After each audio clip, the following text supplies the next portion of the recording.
Hello viewers, welcome back to Daily Retro. Today I've got another episode of retro gaming news and additions. In this episode we've got quite a lot of special pickups and some very interesting news on the retro side of things, which is quite cool. So first up is something that was in a previous news episode, the Retrofighters Defender controller, which is going to be compatible with the PlayStation 1, 2 and sort of any Bluetooth connectivity console such as the Switch or a PC. That controller is now due for release on the 1st of September. I believe the pre-orders for it will start fairly soon, so keep an eye out on that. The link for it will be below if you want to order directly from Retrofighters. I think they do get imported to the UK by 8-bit mods and possibly some other companies. But I generally find it's not too bad to get it imported anyway, because each of the controllers is only $45, which is probably about £35, which is about average for a great wireless controller. So yeah, really excited to get one of those, and they've got lots of different colour schemes. Yeah, I'm not really sure what to pick, but yeah, one for you guys to look out for. So the second piece of news is, you may or may not have seen other YouTubers review it recently. There's something on Kickstarter that's almost in production now. It's something called a Revocade. So this is a Raspberry Pi arcade, which is nothing new, but the thing that makes it unique is it has replaceable sort of control units for the front of the arcade. This means it has one for sort of the Pong style knobs, and one for sort of trackball for missile command and things like that. And then another one for racing games like Outrun, which is awesome. And then another just like traditional joystick and buttons. And obviously they have actually said they're going to potentially develop more controls for that sort of product. It all runs on RetroPie, which is no surprise, but the possibilities are pretty endless with that sort of product. It's an American product. I think it's going to retail at about $550, which is quite expensive, but that is to get all of the control sets with it. Obviously you can choose which ones you want, or yeah, just customize, and then I think it's a little bit cheaper, maybe sort of $400-ish if you just want the one control set. But yeah, link for that will be below. I really advise you check it out if you're into emulation. And then finally on the news front, it's a bit, I'm not sure if it's old news, but it's the first I've heard of it. I've seen that Quake has now had a Gba port. So Quake was initially announced to be on Gba a very, very long time ago, but it got cancelled. I think it was because of hardware restraints and money at the time. But someone has actually now finished that project and has advertised it as a free download. So you can download the ROM, play it however you want. Most people will use EverDrive, etc. Yeah, it's incredible to get that game on a GBA. That's something I didn't think I'd see. Yeah, it's going to be sort of similar to Doom, but I think they might even have link cable multiplayer as well, which is just astounding. Yeah, it's amazing to see developers take old cancelled projects and release them, I don't know, 15 years in the future. Yeah, really excited to get my hands on that. Yeah, and I hope you guys, if you're into Quake, will enjoy it as well. So into the additions part of this episode, guys. We've got quite a lot of stuff to show. Lots of it comes from different shops this time. I've even got some stuff from Game, which is something I never usually buy from.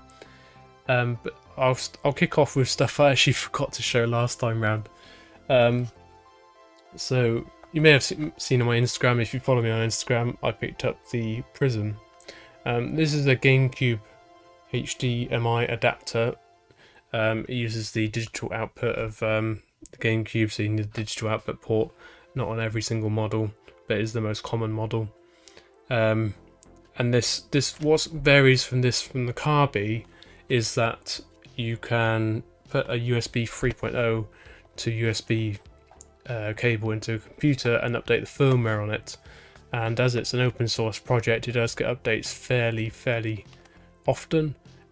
So you will see lots of improvements with this product.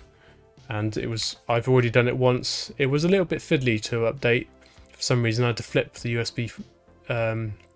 USB-C cable, and that was a bit awkward. I don't know why you had to do that, because I thought it was either side cable, but anyway, it works, and really pleased with the output so far. I think that was about £60, and I'm pretty sure I sold the Carby for around that anyway, so it didn't cost me a penny to sort of upgrade to a version that I could upgrade the firmware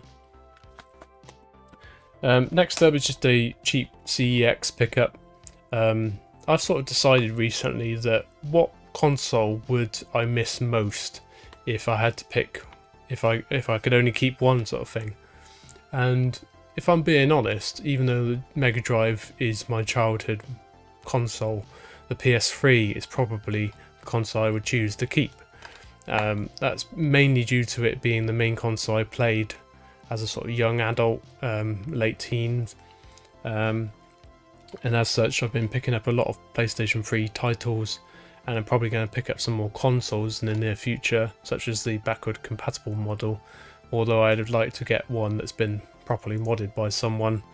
But yeah, without further ado, we've got South Park Stick of Truth on PS3.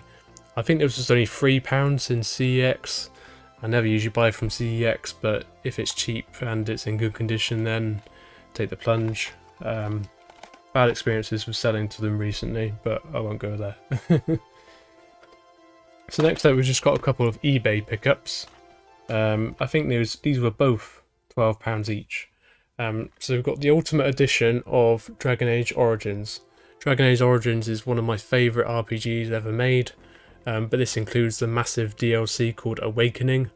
It's, yeah, as most of you know, Game of the Year / Ultimate Editions usually contain all the DLCs, and this game actually had 7 DLCs, but Awakening was the biggest one. So I thought I'd get that, go back to it eventually, and play all those DLCs, because I've never played the DLCs on it. So put an entirely new style of gameplay on a game I know and love, sort of thing. So next up is Dirt Rally 2.0. I won't go into too much detail on this one. It's the best rally game ever on console, to be honest. Simple as that. I downloaded it as a sort of premium edition, just as a download when it came out. Yeah, at the time I wasn't really into collecting, but obviously I am now. So I thought I'd go back and get the physical of this. It's the Game of the Year edition, so it's got all the DLCs on. And then that will just preserve it that little bit longer when I want to play it in a long time away. But yeah, it was only £12, so it was worth getting a physical copy. So next up, we've got some pickups from my local retro game shop in Gloucester. You may not have seen the video for that a couple of months ago now. But anyway, we've got a pretty minty looking DS Lite. So I picked up this DS Lite just because they're such a good way of playing GBA as well as DS. As you can see, the condition is very nice, and yeah, they even gave me a charger with it, and it was only 30 quid. And anyone will tell you that is way cheaper than buying a modded GBA. So yeah, really chuffed with that, and obviously I do play a lot of DS as well. So it was worth getting an actual DS instead of just playing on the 3DS. So next up, we've got Angry Birds Trilogy. These are just mobile games I played as a young sort of teenager, I think. But yeah, as Angry Birds 1, 2 and 3, and just a really fun strategy game. It was only about 3 quid, so that was worth the pickup. I think Caden will probably enjoy it more than myself. And then this pickup is actually something I got today. I didn't even realise it was on PS3 until recently, but that is Need for Speed Carbon. So this is one of the best arcade racing sort of campaign games in my opinion on the PS2, and I didn't even realise it had been remastered for PS3. £8, really nice condition. And yeah, and it will obviously be a HD remaster of what was already an amazing game on the PlayStation 2. So can't wait to get stuck into that. Yeah, I'm sure it will look even better than my sort of upscaler for the PS2. And then lastly, we've got some enormous pickups. I mean enormous. They are ridiculous. So this one was from Game. It's one of my favourite RPGs ever made on the PlayStation 3, but it got remastered for PlayStation 4. I have completed both versions, and I've showed it before. It's Kingdoms of Amalur Re-Reckoning, but I got the collector's edition. So this collector's edition is just, well, see for yourself, a massive statue of, not sure how you pronounce it, but I think it's Alinshir. And she's an assassin in the game, one of the sort of main characters that you can play as, or with even. But yeah, a very, very nice detailed statue. Let's just put that down there. And then I think it comes with like a keyring and a soundtrack as well. But that's all inside this. I won't show you what's all in it, but yeah, it's a pretty chunky box, as you can see. And yeah, as you can see, it contains all this stuff on the side. Yeah, it was only £50, I think, which, as collector's editions go, is quite cheap. And as it's one of my favourite RPGs ever made, I just had to get it. There is no collector's edition for the original PS3 version, so it made sense to get this one. And then lastly, I got 2 arcade sticks. So I hinted at previously that I'm sort of moving my collection more towards arcade gaming, just because it's what I remember from my days living in Cyprus, where everything was sort of 10 years behind technology-wise. But yeah, I love playing a good arcade game, and wanted a sort of modern way to play them. So obviously I'm quite competent with RetroPie.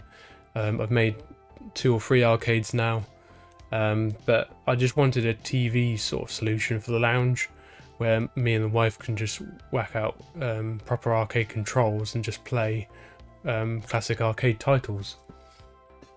So it made sense to get 2 of these. I won't show you the second box, but this is the 8BitDo arcade stick. Obviously this is just the box. I will now show you the beauty that is this arcade stick. It's highly upgradable as well. You can actually replace the controls and the joystick with whichever ones you want, and it's really easy to do. It has a very satisfying click from this joystick. The response time for over 2.4 gig wireless was incredible. I wasn't expecting it to be that quick. As a receiver for 2.4 gigahertz that's USB, and that just like fits in the back of the unit here. And you can also play it via USB-C cable. That's just quite a long one that got provided. But obviously that's highly customizable in the actual RetroPie software. And I think I do plan to get a Mister board eventually to play the arcade titles in real FPGA mode.